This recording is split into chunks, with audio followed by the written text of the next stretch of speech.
This will not be pleasant. I was gonna say something like, "Oh, I hope I don't offend anyone," or like, "All opinions are my own" in this video, but I'm like, I honestly don't give a fuck anymore right now. My life is literally falling apart. So, so if my life is gonna fall apart, I'm gonna like say whatever the fuck I want at this point now. If you're over the age of 18, which you should be watching this video because my shit is censored for people under the age of 18 anyway. If you get offended, I don't give a fuck. Like, talk to your mom about it or your fucking therapist. I don't give a fuck. I was also thinking to myself, what if YouTube takes this video down? So what? I don't get paid for this shit anyway. I posted on Instagram last night and I was like, what's the worst that can happen? They can kick me off this planet. Oh God, please do not send me to fucking Mars with Elon Musk and the other rich people. Please don't do that. Okay, so it's time that we address the toxic world of positivity. This is something that's been musing on my mind a lot for the past year because I think that we use it as a form of manipulation. So where did this whole positivity movement start, right? It started back with the book. We all know the fucking book. How to win friends. How to win friends and How to win friends and influence people. Right? And it started with this guy because at first the world was all about work. You know, the over 40-hour work week, right? And then it suddenly also during the Great Depression, right? The Great Depression was all about working really, really hard because we're all about to lose our money. And then it suddenly shifted to consumerism. And showing off people how much money that you had, you know, showing off to people like the nice car that you have, and showing off to people all the fancy clothes and the fucking fancy jewelry, right? This sudden shift in the American economy and consumerism and what we take in changed from let's work really hard to let's show off all the good shit that we have. And then it changed from I don't want to work anymore. I want to find another way to change my life because if this rich person can do it, so can I.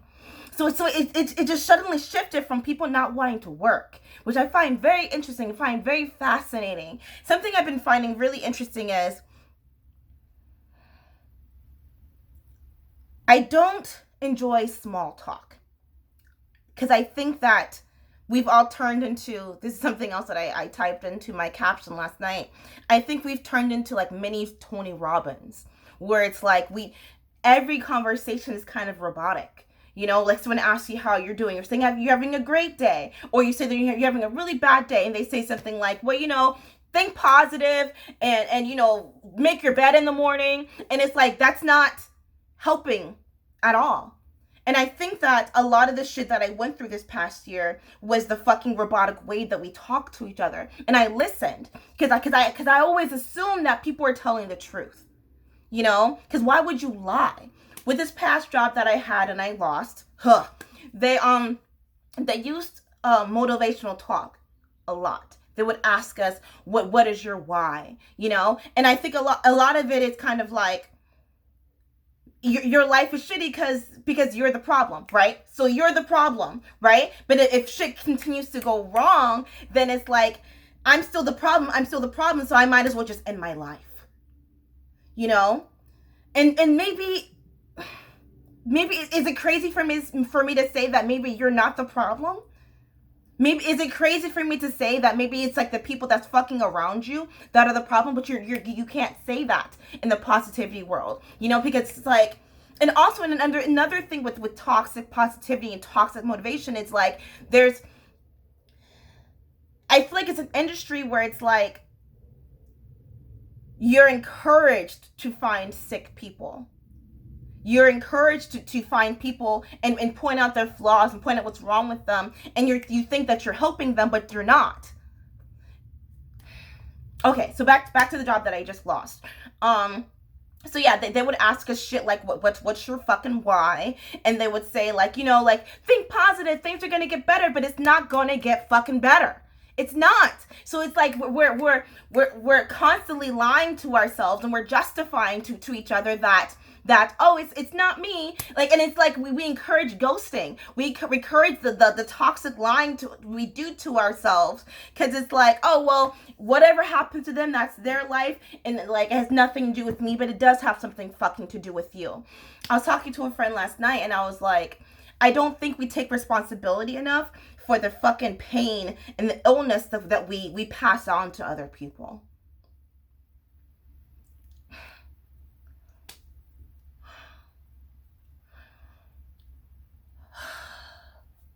I don't know. Maybe I shouldn't think this way, but I think that the neighbor that I passed by that I didn't smile at, I'm the reason that they're having a bad day. You know? And maybe I put too much weight on myself about that. But okay. God, I feel like this. I went on 500 different fucking tangents right now. Back to the fucking job. They would use motivation to keep us staying in the job. And I think that we do that a lot to each other. We try to say shit like, you're not working hard enough. Or we try to say shit like, did you make your bed this morning? In order to like get people to buy into our programs. Because none of us want to fucking work. We all want to be a fucking life coach and fix fucking people's lives, but you're 20 fucking years old. You don't know anything about life. You have not lived enough life to fucking earn the right to be a fucking life coach. You know? God, that was mean.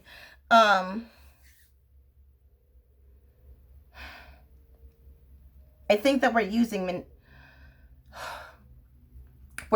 motivation to manipulate people because we're desperate. Because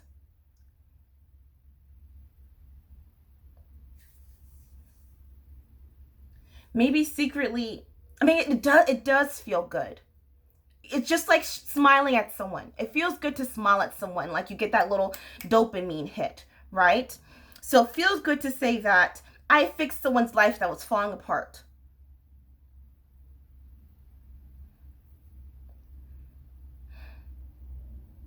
Okay. And another thing with the fucking life coaching shit, it's like we're spamming each other. No, it's not like it. We are spamming each other. You know, like sending each other fucking DMs like apply to my course, right? How much if just fucking do it. Can you afford $100 in order for me to fix your life? Is $100 worth investing in your life? And it's like you kind of feel guilty because it's like, well, I guess my life is worth investing $100, you know? Because it's like, oh my God, it's insane. It's insane because digging deeper into the branding world, Coca-Cola, McDonald's, they've all figured out a way to make it work. And then now we're trying to figure out a way to fix our fucking brands. You know, we're all trying to fucking figure out a way to make our brands work. But it's like, no, like McDonald's is fucking bad for you. You know, like Subway's really not that great, you know? But it's like, it's okay because it works. You know, like how to brand yourself fucking works. And we're all fucking continuously doing it because this is a formula. Make a great thumbnail in order to trick the person to fucking click on the image. That's manipulative. Because I didn't want to click on it in the first place. So you're playing up the idea that I'm dumb. You're playing up the idea of how vulnerable and fucking desperate and simple I am. God, I don't mean to yell at you guys. Sorry. Neighbor always walks outside when I'm in my bra.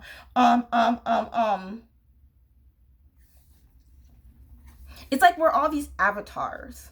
Not well, I guess kind of like the movie. Sure. We're all these avatars and we don't know how to communicate with each other unless it's through someone else's quote. So I feel like, this is going to sound really rude, but like some conversations bore me. They really do. Because it's like, I already know what you're going to say next.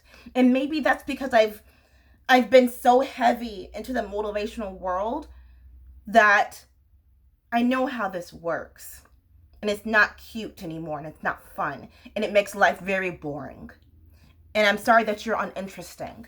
I'm sorry that you had to use someone else's word in order to make your life interesting. God, this video is so fucking mean. Sometimes I feel like when life coaches message me, I want to message them back, what do you want me to say in order to buy your course?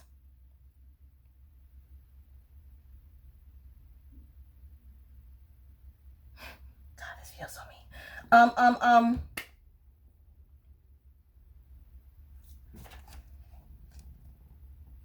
I'm gonna read what I wrote. God, I was so manic writing this last night. There's a dark shadow to toxic positivity, and none of us will take accountability for it. Because like I said, we all think that we're doing the right thing. We all want to be John Smith. We search for broken pieces, and it feels good because we fixed them. I saved Pocahontas from her tribe, although Pocahontas still died. And I think that no one's taking accountability for the fact that maybe if Pocahontas had just stayed, she would still be here. Kind of. I mean, you know what I'm saying? Like, it was years ago, but, like, you know what I'm fucking saying. You know what I'm saying? We don't want to face reality. It's all fake it till you fucking make it. You know, it's all like, just work at that shitty job that you have, but, like, be the best employee at that shitty job that you have, even though you cry in the restroom every fucking day doing your fucking break. That makes no logical sense to me.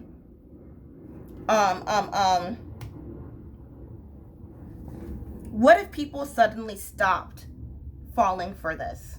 What if people all of a sudden stopped being broken? How would that help for your brand?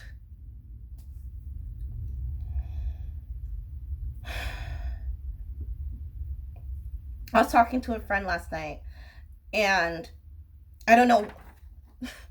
Some of these are combinations of my words and his words. How old were you when you stopped believing in yourself? I don't remember the number. I know that it was in my mid-20s. I know that I had a huge ego.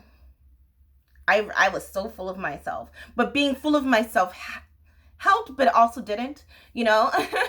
Like, if I was at a shitty job, I would leave it immediately. When I was a part of, when I was going to auditions, I already knew that, like, I'm gonna get cast because, like, they need me, you know? Like, I was made for this role, you know? And then all of a sudden it shifted to, oh, maybe you are a piece of shit, Ashley. And I don't remember who said that to me. But then, like, my self-esteem sunk badly.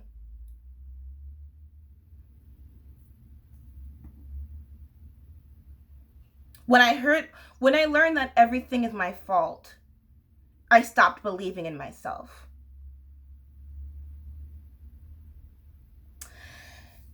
Well, that was an interesting moment. Thank you for still watching, if you're still watching this. God. Okay. Oh, something my friend said was, even a fool can appear to be a wise man if he says nothing.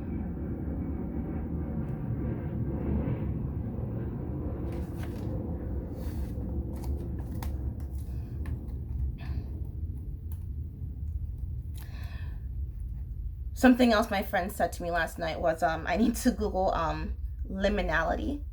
I said it right the first time. Which is kind of rediscovering yourself. And I need to accept a lot of the shit that's even still happening now in my life. I'm self-sabotaging, for sure.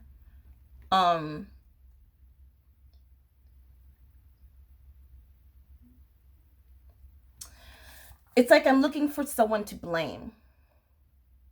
Okay, whatever. So I think that searching for purpose in life, it's making you kind of sick. Why can't you just be? I remember when I first left Florida in Alabama, I remember looking outside and being like, all the trees look the same. And I was very disappointed. I don't think I've ever told anyone that before. And I know that I talk about wanting to travel and see the world. I still do. I still do. But a tiny piece of me is like, will I be disappointed because that tree still looks like the same tree in Florida? This whole planet is the same thing. But we put a price tag on everything differently. So why are you charging me $500 to take a plane to Italy if I can see the same tree right here? I'm having a bit of an existential crisis right now in life. Thank you for witnessing it with me.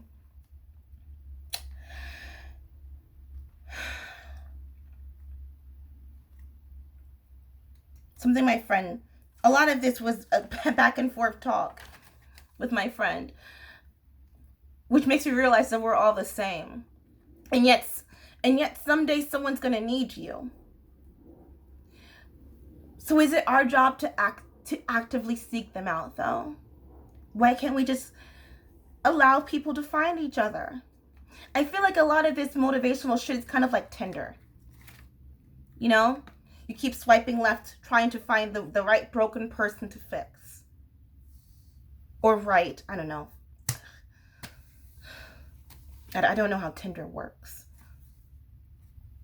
How did your parents meet? Why can't we just naturally let us find each other?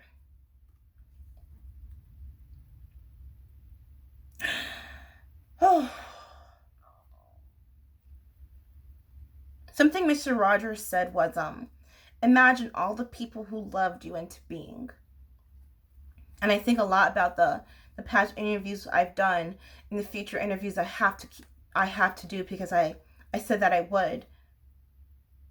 And I wonder, and even all the people who hurt me, actually, do they love me into being who I am now? Am I a compilation of their love and their brokenness?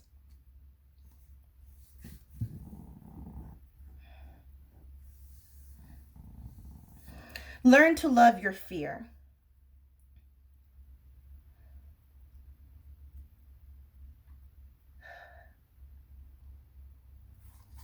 I guess everything's all about perspective, though, right? Oh, God, it's already 20 minutes. God, I'm not looking forward to editing this video. Everything's all about perspective, right? When you see Starry Night, you think that it's beautiful, or do you not? Or do you think that it's beautiful because someone else told you that it was?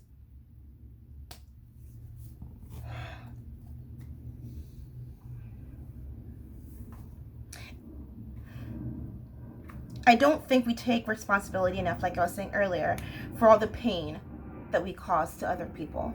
Even if it's, but should we take responsibility if it's unconscious pain? I have a lot of questions.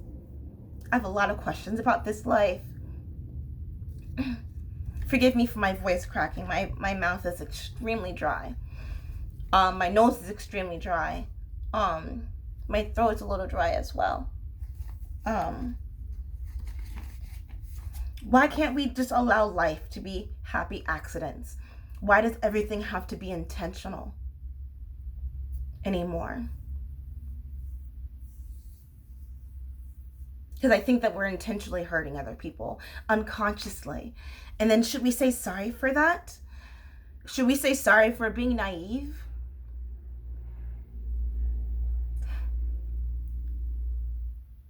Only good vibes is a little bit naive to me. That's such a silly phrase from my point of view. Only good vibes. So if I'm having a bad day, if I'm having a bad moment, if I'm having a bad week, I'm not allowed to talk to you because you only want good vibes. That's stupid. And that's like you're living in a constant state of denial. But that constant state of denial is working for you in your life. So is it wrong? I don't know. I don't know. Is living in a constant state of denial good for you? I guess it is if it's working.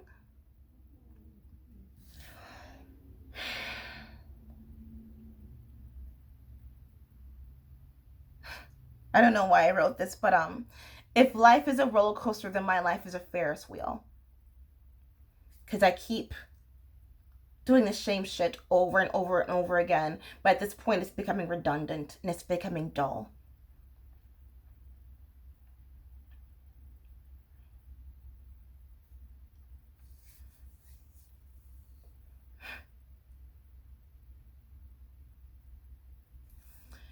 Last thing, and then I'm gonna go and figure out. Oh no, I have a job interview today. I was talking to a friend from high school last night, and she was like, you're so much better than this.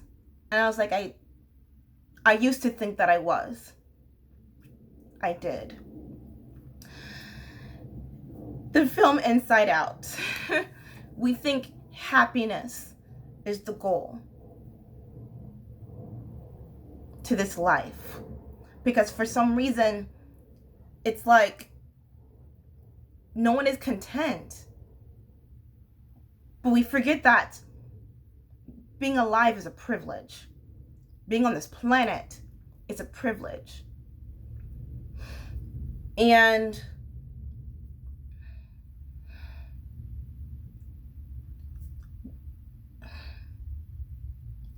I think I'm just going to leave it at that. Because I'm very confused and I have lots of questions. And I know that me questioning things probably is making me still a little sick. And that's it. I don't know. No one's probably going to watch this video anyway. I was going to say something like, if your life is shitty, and positivity helps you get out of bed every morning, then good. And if your life is shitty and listening to horror films make you happy, then good. But I think that you charging someone $1,000 for your course because you don't want to get a real job isn't helping anyone. That was really mean. Bye.